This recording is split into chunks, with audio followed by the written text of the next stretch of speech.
United Crusaders, America's the greatest country in the world. Thanks for being here. Things are so backwards and messed up. I can't believe I even have to say this. Quitters are not winners. Do you remember the 1996 Olympics? This moment, Kerri Strug. Oh, Kerri Strug. Remember that name?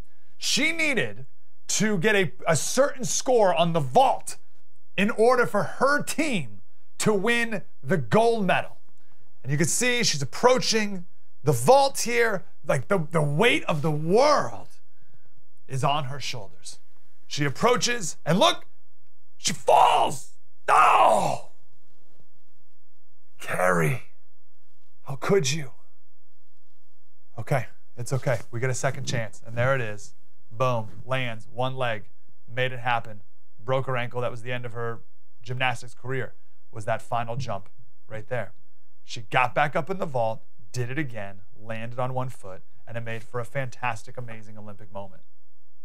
Overcoming pain to lead her team to a gold medal. That's what the Olympics are all about, and we will never forget that moment. And the name Kerri Strug probably rung a bell somewhere deep in your brain. You're like, oh yeah, that name sounds familiar. That's why. Then you have this person, Simone Biles, dropping out of the team event. And now we know dropping out of the entire Olympics because it's no longer fun. She said it's no longer fun. She was asked if she had an injury. And that was the first thing I thought. She dropped out. I said, oh, this is horrible. She's the greatest gymnast, maybe even the greatest female athlete. You can make that argument of all time. And she dropped out of the Olympics. What's going on? She must have broken her neck or something. What happened?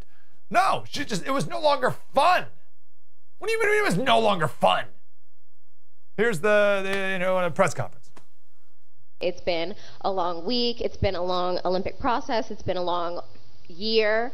So just a lot of different variables, and I think we're just a little bit too stressed out. But we should be out here having fun, and sometimes that's not the case.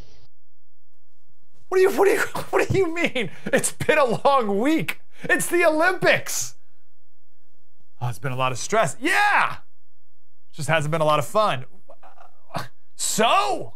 You do it. You just do it. You finish what you started. It's parenting 101. You make your kids finish what they start. I don't care if you're not having fun. You made a commitment. I mean, you tell this to your kid like in summer soccer camp. You tell them you made a commitment to your team and to your coach and to yourself, and you have to finish. I don't care if you hate it. We won't, next summer we won't do it or whatever. 3 more weeks and we won't do it. And in the case of Simone Biles, you're doing it for your country, right? You don't let down your country. You finish what you started. It's true for a 10-year-old in soccer summer camp. And it's certainly true for Olympians in the middle of the Olympics. You finish what you started. She said, this Olympic Games, I wanted it to be for myself when I came in. And I felt like I was still doing it for other people. So that just like hurts my heart because doing what I love has been kind of taken away from me to please other people. All right, great, Simone. Let's talk about that on Monday, okay? This is a great conversation on Monday when you're done competing. We'll talk about your future with gymnastics and what you want to do moving forward. As for right now, you get your life together and you do it. You do the thing you do. You've been trained to do. We're all here to do it. Just go do it. We'll talk about this big life, midlife crisis you're having on Monday. You failed your teammates. You quit on them. And it's the Olympics, so you quit on your country. Now listen, I don't care. Don't get me wrong here. I don't care about women's gymnastics. What I do care about is when we live in a society where someone like her is now lifted up as a hero. Well, I should say it like this. She was lifted up as a hero, right? A great, amazing athlete, no doubt. Then she fails, quits, not fails, fails different, quits, and then is still lifted up as a hero. This is Hoda on the Today Show. She's like for some reason, she's like the gymnastics liaison with NBC. I don't know. Someone said it best. Simone Biles already won. Withdrew from the team competition, stayed and cheered on her teammates, got them the chalk, encouraged, hugged them. She already won. No. In no way did you already won? In no definition of that term did you win. You quit on your team, lost. Your team got the silver medal. They lost. In no way did you already won. That's crazy. That's absolutely crazy that people can try to spin this as some sort of victory. You quit. She said, I felt like the weight of the world was on my shoulders. Okay. Tell yourself whatever you got to tell yourself to get out of your head. She got in her head. Okay, get out of your head and perform. Slater, that's asking a lot. No, it's not. Every single Olympian in the history of the Olympics has competed. Has this ever happened? Has there ever been a single Olympian who just quits because she doesn't wanna? So yeah, it's a serious question. Is there any Olympian who's, like, there's injuries, totally different. Is there any Olympian who's just like, nah? And then we lift her up as, oh, brave. No, you don't quit, right? Even if you're in your head, you feel like the weight of the world's on your shoulders. I mean, how do you think Michael Phelps felt, or anyone else, right? How about this? How do you think the athlete from China feels, where if you fail, your family gets sent to a gulag, right? Like that, they got pretty high stakes too. So what do? I don't know, you tell yourself it's not about you. You tell yourself it's about your teammates. And you get back to why you love gymnastics in the first place. I don't know, you do whatever you got to do to get out of your head. You don't quit. And why are people okay with this? That's my big concern. Why are people okay with this? No parent would ever be okay with this for their kids. But we're all supposed to pretend like this is great for her and for us and for our country. This is like disgraceful. You can't quit. And we can't live in a country where we celebrate quitters. And yes, it feels like the weight of the world was on our shoulders. Yeah, it costs a lot to be the best in the world at something. It's a crazy high cost. Most people are not willing to pay that price to be the best in the world. In fact, I would advise people to not pay that price to be the best in the world. It's not worth it. But if you're going to pay it, you pay it. And you pay it to the end. And you don't quit. Now, I'll give you a contrast. Carrie Shrug is the perfect contrast. I'll give you another one. Ryan Murphy. So Ryan Murphy's a swimmer. I swam in college. I swam all my whole life. So Ryan Murphy is, he competed a couple days ago in the 100 backstroke. Right? Americans win the 100 backstroke. Always. We've won the gold medal in every Olympics in the 100 and 200 backstroke since 1996. And we've won the silver going back all the way to 1980. We always win the gold medal in the Olympics. That's 6 Olympics in a row. And Ryan Murphy won it in 2016. And he was ready just a couple days ago to do the hardest thing in sports, defend your title. So NBC built it all up, and before he competed, they played a little vignette where the previous 4 gold medalists in the 100 backstroke from America each wrote him a letter encouraging him, cheering him on, telling him, hey man, you got a legacy to keep up. And my wife and I both watched that and we thought, geez, that's a lot of pressure. So not only does he have the weight of the gold medal and America and the other, but you have the weight of history, of the 100 back history on your shoulder. Don't break the streak. My wife and I saw that, we were like, wow, that's a lot. I don't know if I could handle that, which is why I'm not an Olympian, among other reasons. But he took it only as love and respect and understand the importance and significance of the moment and what he was doing, and he like turned it and twisted it into a motivating force. And like, oh yeah, that's what Olympians do. Fantastic. Quick sidebar.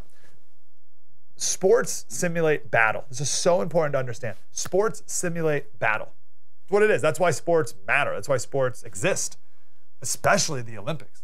The original Olympics, it was all elements of battle, right? The original Olympic events were running, wrestling, boxing, horseback riding, chariot races, and throwing weapons really far. It was just battle. The modern pentathlon, which I love to watch every year because it's my one hope of still possibly making the Olympic team, is the modern pentathlon. I think there's no chance, but there's more of a chance than any other sport as I make the modern pentathlon. It's 5 different events. It's swimming, shooting, running, horseback riding, and fencing. And these were the events put together to find the best all-around warrior in the ancient Greek military. The original pentathlon had discus, javelin, long jump, a couple other things, but we just turned those into the decathlon in track and field. But you get my point here. This is combat. Sports is combat. And we have all these combat metaphors when it comes to football and all the sports, right? In combat and in sports, you can't leave a man behind. You don't leave your country behind. You don't bail on your team, ever. Anyway, back to Ryan Murphy. Ryan Murphy lost. He got third place. Huge disappointment. Right? The legacy of all American backstrokers, and he blew it. And how did he handle it? Like a man. Went over, did the interview, said, man, I did my best. I'm really bummed it wasn't enough today. Hey, congrats to the guys who won. They did a great field. They did a great job. But I'm going to get ready for my 200 backstroke, and I'm going to defend my title in the 200 back. And you're like, oh, awesome. Great job, man. That's how you handle it like a man. And he will go on and have a great legacy in the pantheon of great American backstrokers. That's awesome. Did he fail? No. I mean, he did his best. He did his best. He showed up. He raced. Imagine if he got behind the blocks. I was like, and he just peed his pants and ran away. Like, no, you coward. You got to go and swim. Simone Biles is a quitter. She couldn't handle the pressure. That's lame. Now, here's what's interesting about this story. I could go on about this forever. Here's what's interesting about this. Do you remember a couple weeks ago, NAOMI OSAKA? She's a tennis player. She's from Japan, but she grew up in America, whatever. A couple weeks ago, she was in the news, and she's the best in the world. She dropped out of one of the major tennis tournaments because she didn't want to do media afterwards because she wanted to focus on her mental health. And then they kicked her out of the tournament, and then they kicked her out of like the next tournament because she wasn't going to do media again. And I defended her on the radio because media appearances are stupid and pointless. Right? They ask the same questions, and it's a dumb exercise that we continue to do for no reason because we have social media now and whatever. Anyway, I defended her for that. But also 2 days ago, or whenever this was, 2 days ago, I guess, she lost in like the second game, the second round to some no-name from France or something like that. She lit the cauldron for Japan. And she said she lost. She shouldn't have lost. She's the best in the world. She lost early on. And she said, well, the scale of everything's a bit hard. Like you're just not cut out for it then. So stop doing it. Now, here's the connection. Check out this article in the New York Times about Simone Biles. For Biles, who had watched a documentary that OSAKA had produced about herself and her mental health struggles, it was simply a matter to find the resolve to save herself. And then she goes into this, Simone goes into this whole thing about how you got to protect yourself and blah, blah. And I heard that, I said, oh, OSAKA is like a virus, right? Actually, the end of this quote, she says, we're human, so we have to protect our mind and our body rather than just go out there and do what the world wants us to do. No, you need to go out and do what the world wants you to do. That's your job. But my main point is OSAKA's mental health crusade got into Simone's head. OSAKA's mental weakness infected Simone, got her off her game. She got the yips. I blame OSAKA for this. Every other Olympic coach needs to keep their athletes away from NAOMI OSAKA. And I blame Simone's coaches for letting her watch that documentary in the first place. It made her weak. Weakness is a social contagion. That's the big picture point we need to learn from this. Again, I don't care about women's gymnastics. It's about our country. Weakness is a social contagion. Stay away from it. Wear a mask. Socially distance from weakness. This is truly right up there with one of the greatest falls from grace in sports history. And I get annoyed because people are trying to lift this up and lift her up as some champion of courage or something. And one of the reasons why is because there's so much money tied up in her being a hero that her sponsors have to heroize her and what she did in order to keep their profits, right? There's no way Nike's gonna just like bail on her, right? So they gotta try to lift her up to try to salvage whatever they can left in their investment. And in the meantime, our kids are gonna get a terrible message that quitting is an option because, you know, it's just not fun. Do a Twitter search today for Simone Biles redefine, right? Look for those two words, just Simone Biles and the word redefine. And the responses are ridiculous. It's all about how, oh, Simone, you're amazing. You've redefined what it means to be a champion. By losing? Losing? Is redefining? Quitting? Is redefining what it means to be a champion? Oh, Simone, you've redefined success. You've redefined strength. You've redefined what it means to be a teammate. No. This is very bad to live in a country where we redefine champion as quitter, success to losing, strength to weakness, and teammate to betrayal. We cannot live in a country where we've redefined losing as winning. Ask Scottie Pippen what it's like when you walk out on your teammates. You'll never live it down, nor should you. On our, please download our app for your smartphone. It's totally free, available everywhere, obviously. Everything is right there. Jesse, Bill, Dana, Buck, me, right there. Super clean, easy app. Unlike the NBC Olympics app, and the whole NBC Olympics broadcasting and their website is horrific and awful, and I hate it. I despise everything. It's so user unfriendly. It's terrible.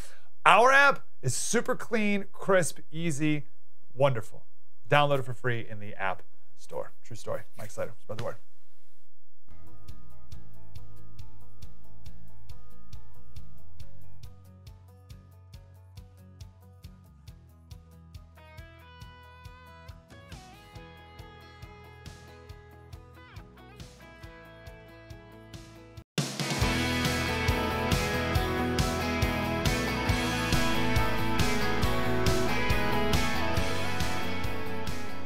All right, so quick follow-up to Simone Biles.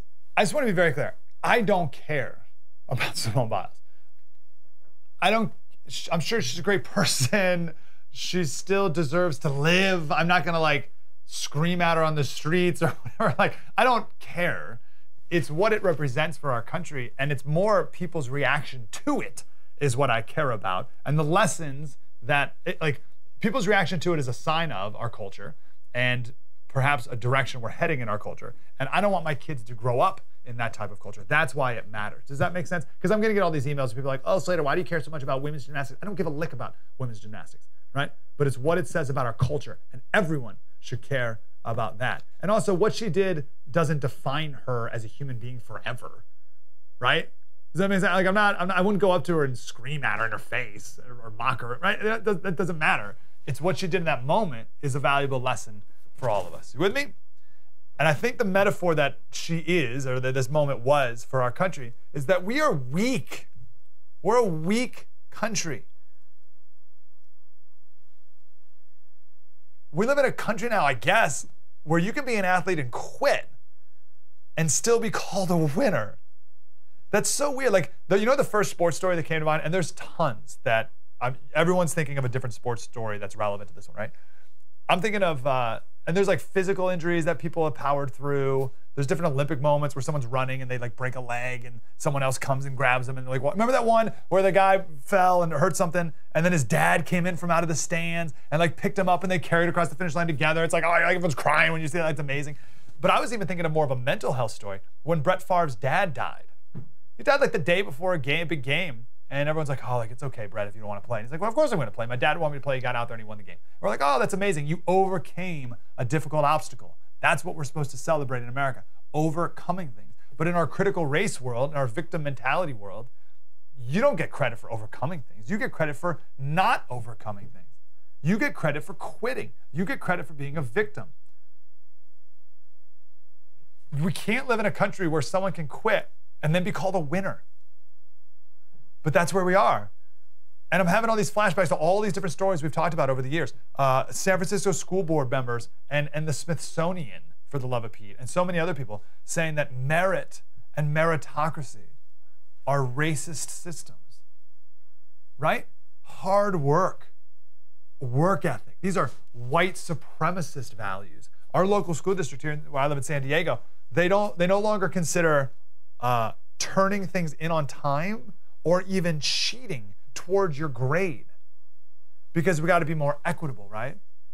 Certain kids turn in their work later more often than white kids, so we can't penalize them for that. In California, you can no longer suspend a kid for willful defiance. Willful disobedience is no longer an excuse for suspension, because too many black kids were willfully defying, and it's unequal, so we don't. Right? And you're like, well, what are we doing? No work ethic, no respect, no hard work, no merit. That's the country that the left is building right now. And then we have our greatest Olympian maybe ever just quits. And everyone's like, oh, what a hero. No. But don't worry, the ethnic studies curriculum in California, sure, no hard work, no all these other standards, but it seeks to build new possibilities for post-imperial life that promote collective narratives of transformative resistance. Super. That's great. Let's replace hard work, the old bootstraps, with new possibilities for post-imperial life that promote collective narratives of transformative resistance. Sounds good? You want to live in that stupid country? Wonder how you say that in Chinese. Very few California high school graduates go to college. The ones that do, 40% of them need remedial courses. What have you been doing the last 14 years? And even among the educated, the elites, Yale English majors no longer have to read Shakespeare or Chaucer because it's too harmful. It's too colonial. Oh, it hurts my feelings. Quit. Princeton University, Ivy League school. If you major in the classics, you no longer have to learn Greek or Latin. Again, because they want more black kids to major in classics. That's what they said. That's what they said. They need to create more opportunities for students of color, because black kids can't learn Latin or Greek. Bill Gates funneling money to groups that want to shut down STEM, recalibrate science and math, decolonize the sciences, decolonize math. We are creating a weak and stupid culture in front of our eyes, right in front of our eyes. And what happens to weak people and weak cultures and weak countries? Let me switch gears a little bit here. George Washington, he said the two indispensable supports of a country, of our country, are religion and morality. His farewell address, he said, of all the dispositions and habits which lead to political prosperity, religion and morality are the indispensable supports. Religion and morality. Topple those supports, and what happens?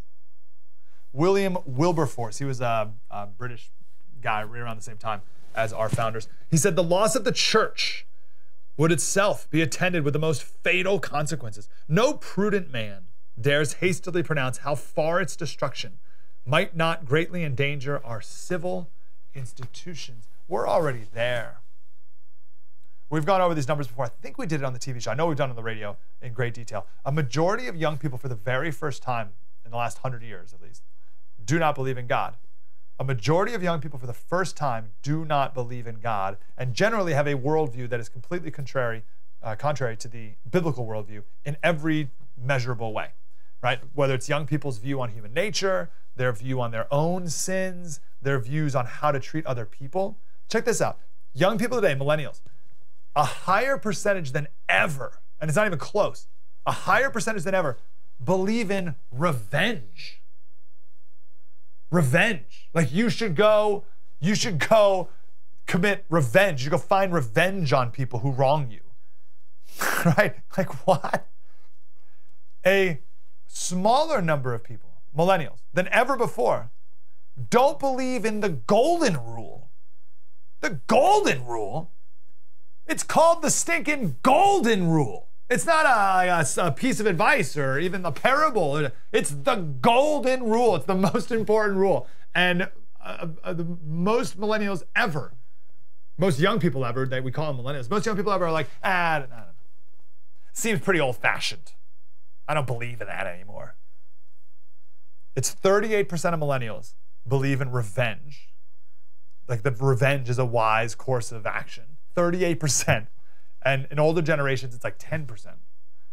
And only 48% of millennials believe in the golden rule. It's usually 90, 95% for older generations. And there's this huge drop-off for millennials who are like, golden rule. Who needs it? 51% of millennials believe in reincarnation, for the love of Pete. 51% of millennials are like, like a little bit of Hinduism in my life. Why not? So the religion of the day, it's called moral therapeutic deism. This is the religion that most people have today. Moral therapeutic deism has 4 beliefs. First, God wants you to be nice, just like all the other religions teach. God just wants you to be nice. The main purpose of life is to be happy and feel good about yourself. The third belief is don't bother God unless you really need him to solve something, and then maybe you can ask him or something. And then the fourth belief is that good people go to heaven when they die. Right? That's at best what most young people believe today. In a cosmic therapist, a divine butler, which is nothing like the God of the Bible, let alone Lord of your life. And here's my point. If God is not the Lord of your life, you have 2 other options. It's either you or government. And both of those are terrible lords. Activists for decades and centuries, really, they've thought that if they could just free themselves of the shackles of God, right? Free themselves with sexual liberation and moral freedom. I can do whatever I want, not feel bad about it. Isn't this great? And then they do that. They rip off these shackles. And then a couple days later, they wake up and realize that those shackles you thought you broke were actually shackles that were restrained on the government. And now they're on you. Jesus was right, and every communist dictator was right. You can only serve one master. Is it you? Is it the government? Or is it God? Peter Hitchens said, in the age of power worship, the Christian religion has become the principal obstacle to the desire of earthly utopians for absolute power. The biggest obstacle is the Christian religion. Now, if you're not a Christian, you can coast and live in a Christian majority country and benefit from it, and you can get by. But when a majority of people and a vast majority of the culture makers are not Christian and do not have a Christian worldview, then how could you possibly be surprised that we're now praying at the altar of government? For a while, we've been praying at the altar of me. Just ask Simone. I don't feel like it. I'm not having fun. But now we pray at the altar of government. Every communist regime has gotten rid of Christianity. Why? You remove Christianity from the public square, you enthrone the state. Dethrone God, enthrone the state.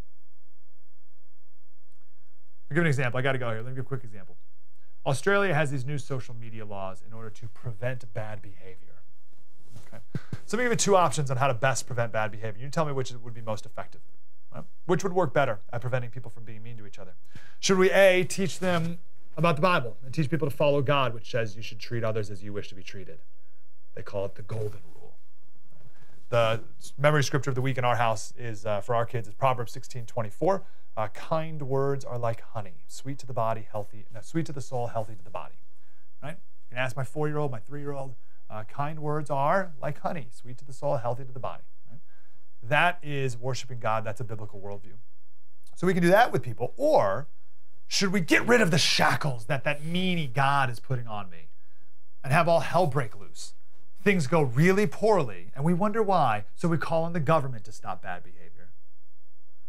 Which is going to work better. And our founders warned exactly about what's happening. John Adams said our Constitution was made only for a moral and religious people. It's wholly inadequate to the government of any other. A moral and religious people. And this is James Madison. He said the Constitution requires sufficient virtue among men for self-government. Otherwise, nothing less than the chains of despotism can restrain them from destroying and devouring one another. Right? You get rid of the Christian religion, we will destroy each other unless you're chained by despotism. And that's where we are today. True story. Mike Slater, spread the word.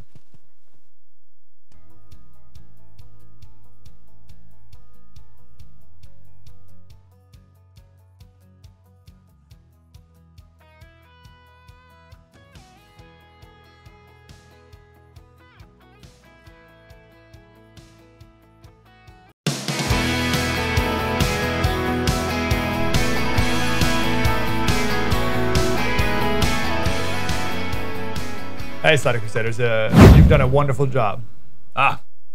Jumped in over the graphic. You've done a wonderful job of pushing back against critical race theory across the country. Well done.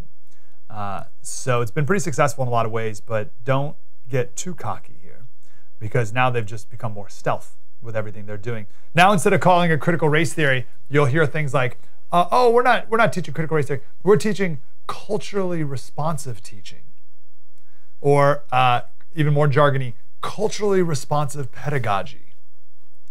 There's also this thing called social emotional learning. And like all this stuff, it perhaps has a kernel of truth into it. But when you turn it into gospel, that's when you get in trouble. Robin Steenman is chapter chair of Moms for Liberty. Robin, how are you today? I'm good, Mike. How are you? Very good. I'm grateful you're here. Let's define our terms here first. What is social emotional learning? Sounds good. It sounds good, but well, it started off possibly with good intentions, but it's teaching your child how to cope with feelings, to manage their emotions. Some would say to develop identities, to feel and show empathy. The question is do you want public education teaching your child how to cope with feelings? As opposed to what? As opposed to reading, writing, and arithmetic. Yeah, we know they've failed so bad on that, right? And we know how bad they are at that. I don't know why we'd think they do a great job on teaching our kids to feel better. Where should this be done? I would argue in the home. Feelings are fine to talk about, but what we, in the pursuit of identifying critical race theory in our schools, we really did a deep dive on the elementary curriculum, which is called Wit and Wisdom and the Publisher's Great Minds. And this was the first year that it was adopted in our county. And in our deep dive looking for CRT, we really found that it was end-to-end social emotional learning with common threads that run through the grades. So social emotional learning, while it may have started out with the high intentions of teaching kids to manage their emotions and to interact with each other, what it's morphed into with Wit and Wisdom is just a really dark, emotional, heavy curriculum that the kids deal with every day from August to May, K through 5th grade. And some of the threads that we've identified is, suicide ideation in the 1st, 3rd, 4th, and 5th grade. It just keeps coming up repeatedly. Bad white people, also oppressive white people. That actually starts in kindergarten and the 1st, 2nd, and 5th grade. Extreme emotion in all grades. Cannibalism, strangely enough, is in the 1st, 3rd, and 4th grade. You've got anti-nuclear family in the 1st, 4th, and 5th grade. You have anti-America in 1st through 5th grade. Dark imagery in all grades. Graphic death in all grades. And age-inappropriate topics in all grades. And when I say age-inappropriate topics, in kindergarten, that includes murder. In the 1st grade, that's graphic mating and a soft intro to gender fluidity. In the 2nd grade, you have anti-police, anti-fire department. In the 3rd grade, it's very heavy on anti-church and anti-tradition. It introduces torture.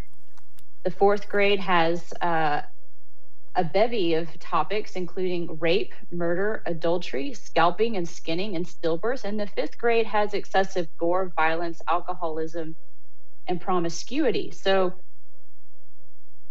really, you're saddling so much on these kids. These are elementary age children, and it's just day after day of beating them with emotions, and it's all the negative emotions. Yeah, totally. They're barraged, and it's part of attacking the innocence of childhood, which we've talked a lot. I'm looking at the 6 elements of social emotional learning, and you can see again how it started off, as you said, with good intentions. It's about self-awareness, self-management, social awareness, relationship skills, like all these really good things about being a full, well-rounded person. But you can see also how easy it is for the critical race theorists to hijack that and turn self-awareness into what race are you? And how are you victimized? And how are you oppressed? And how are you the oppressor? You can see they can use that framework so easily. Go back to the first one you said, suicide. How's suicide in the early grade curriculum? Suicide is introduced in the first grade through a book called Brave Irene. And it's really kind of a depressing story about Irene pushing through a snowstorm to deliver a dress. And it says, even if she could call for help, well, there's an image of Irene buried in the snow and only her hands are sticking out holding the box with the dress in it. And it says, even if she could call for help, no one would hear her. Why not freeze to death, she thought, and let all these troubles end? Why not? She was already buried. And then, strangely enough, is if the students happen to miss that, the teacher's manual instructs them to act out scenes from this book. And it gives a few options, one of them being she gets buried by the snow and almost dies. So messed up. It's so dark and messed up. I want to say this last time. We'll give you the last word. I hate we have to run, but I've talked to people a lot about it. I live in a district with good public schools, and I'm like, listen, guys, what that really means is that 60% of the kids can read or write at grade level. It's what are they learning, right? Just because it's good doesn't mean they're teaching what is good, beautiful, and true. They're teaching garbage. They're teaching filth. They're teaching stuff like you've talked about here. And yeah, a couple kids can read and write at grade level, more than the average, which is abysmally low for the state. But that doesn't mean it's a good school. But I'll give you the last word, Robin. For the parents, the books don't come home anymore. They don't come home in a backpack. You can't flip through them when they get off the bus. It's online, and you have to match those books up with the teacher's manuals, and those are hard to come by.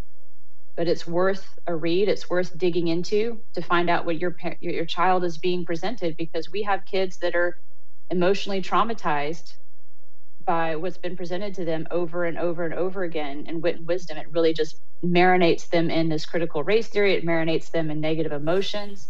And it's just a constant drumbeat for the entire school year. So parents, be vigilant, look into it, find their books, and you can trust but verify.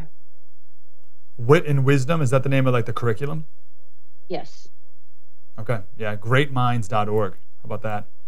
That's the website for Wit and Wisdom. Robin Steenman, Moms for Liberty. Grateful for you, Robin. Thank you. Thank you. Who do you trust raising your kids? Coming up, we'll talk about the attack on Brett Kavanaugh right now, because Roe v. Wade decision is coming up soon. It's very obvious. True story. Mike Slater, spread the word.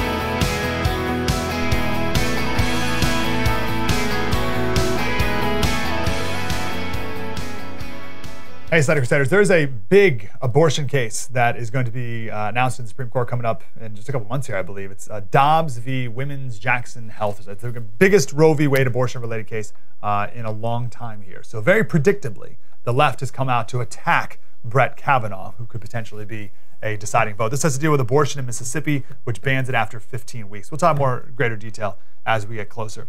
But let's talk about their attack on Brett Kavanaugh. Mike Davis is here from the Article 3 Project, used to work for Supreme Court Justice Kavanaugh. Mr. Davis, how are you, sir? I'm doing well. How are you doing? Good to talk to you again. What are they doing? How are they attacking him? Well, it's what the left does. They try to cow these justices when they're getting ready to decide big important cases like this Mississippi abortion case, and they're trying to intimidate justices. And I think the justices shouldn't go along with this. This is insane. You had Senator Sheldon Whitehouse, who is recycling garbage, smears and lies from 3 years ago during the confirmation hearing. This time he's saying that the FBI tip line was not thoroughly investigated. And my response is, as one of the staff leads on the Senate Judiciary Committee for the Kavanaugh confirmation, was the FBI turned over all 4,500 tips to the United States Senate, and all 100 senators had full access to these tips, along with 6 staffers on then Chairman Chuck Grassley's staff and 4 staffers on then Ranking Member Dianne Feinstein's staff. The staff read every single one of these 4,500 tips, and it was just nonsense. It was just every whack job in the world writing into the FBI. Wow. So now they're saying that we didn't, really what they're saying is we didn't do a good enough job investigating these tips. So let's unearth all of them all over again to smear him another time. Is that the deal? Well, no, actually, Sheldon Whitehouse is saying that the FBI didn't do a good enough job. Sure. They didn't investigate all 4,500 of these tips, like the aliens crashing into my house and told me about Brett Kavanaugh. Of course, the FBI didn't investigate those. But I would say to Senator Whitehouse, Sheldon Whitehouse, if he can take a moment from his all-white beach club to get the facts, he had the opportunity to flag any of these tips. If any of these tips caught his attention, or if any of these tips caught any of the other 99 senators' attention, or if any of these tips caught 10 of the staff members, 6 Republican, 4 Democrat staff members' attention, they could have flagged any of those tips for follow-up by the FBI. Amazing. And they'll get away with this trick because the media, of course, will fall for it completely. The question is, will Brett Kavanaugh fall for it? Do you think Brett Kavanaugh, and maybe even if this doesn't get him, will he, will he be the guy who's like, the left, these feminists, they think I hate women. This is my chance to prove that I don't. So I'm going to rule, right, essentially in favor of Roe v. Wade, in favor of abortion rights, because just to prove that I'm not really a woman hater. Is he that kind of guy? No, I don't think I don't think any Supreme Court justice is that shallow and stupid. So no. If you look at this case, they don't even have to decide. I know Mississippi's saying that the court should overturn Roe versus Wade. The court doesn't even need to overturn Roe versus Wade. The court just needs to look at Casey and determine whether this is whether a 15-week abortion ban is an undue burden on abortion. And you have to think about the difference between when Casey was decided decades ago versus now. At 15 weeks, most women have access to the morning after pill, right? They can take care of their abortion before 15 weeks. It's no longer an undue burden for the vast majority of women in this country to get an abortion by 15 weeks. Will the court, do you think, take that narrow, right? Just rule on this one thing, or are they going to take a bigger jab at Roe v. Wade? I would be very surprised if the court overturns Roe versus Wade, and it's just because of the makeup of the court. You have 3 justices, Justice Thomas, Justice Alito, and Justice Gorsuch, my former boss, who take more of a categorical approach to the law. You have the justices like Chief Justice Roberts, Justice Kavanaugh, and to be determined, but maybe Justice Amy Coney Barrett, who take more of an incremental approach to the law. So we'll see. I would be surprised if the court overturns Roe versus Wade, but I do think the court will uphold this 15-week abortion ban under Casey. Well, at the very least, let's hope Kavanaugh and the others aren't intimidated by these pathetic attempts to intimidate. Mike Davis from the Article 3 Project. Mike, thanks for letting us know what the truth is with this so that we're not fooled. Yeah, thank you. Thank you, brother. Appreciate you. Mike Davis, Article 3 Project. All right. I'm sorry, Simone Biles. And the Simone Biles story, the more I think about it, the more upset I get. We're going to do more on it tomorrow because I can't live in a country where we celebrate that and celebrate quitting. I don't know. It's on my mind. I'll talk more about it tomorrow. Until then, have a wonderful day. True story, Mike Slater. Spread the word.